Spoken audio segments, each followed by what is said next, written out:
বিসমিল্লাহির রহমানির রহিম। আসসালামু আলাইকুম সম্মানিত ভিউয়ার্স, কেমন আছেন সবাই? আশা করি সবাই অনেক ভালো আছেন।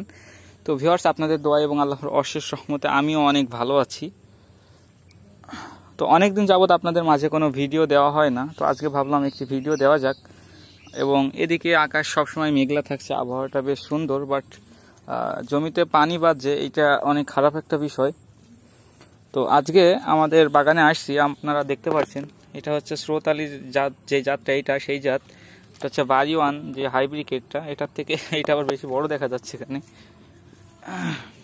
এবং আমাদের গাছের গ্রোথ দেখতে পাচ্ছেন, ফুলের পরিমাণ দেখতে পাচ্ছেন, যথেষ্ট আসছে।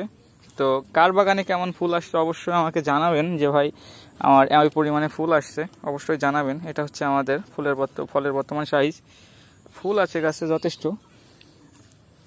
তো এই যে একাধারে বৃষ্টি হয়েছে, যাদের বাগানে পানি বাঁধে না, একেবারে পানি টানি বাঁধে না, আপনারা কিন্তু চাইলে এই সুযোগটা কাজে লাগিয়ে প্রচুর পরিমাণে রাসায়নিক সার কিন্তু ভুঁইতে প্রয়োগ করতে পারেন।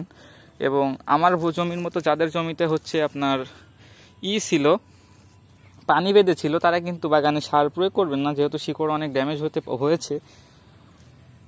তো আমি আর বেশি দূরে যাচ্ছি না। তো এই পর্যায়ে আপনারা যারা গাছে ছত্রাকনাশক বা কীটনাশক ব্যবহার করছেন, তারা নিয়মিত কন্টিনিউ করেন, যেহেতু গাছে যে এমন ধরা ফল আছে, এবং এই টাইমে কিন্তু গাছগুলোতে স্প্রে করা অনেক জরুরি।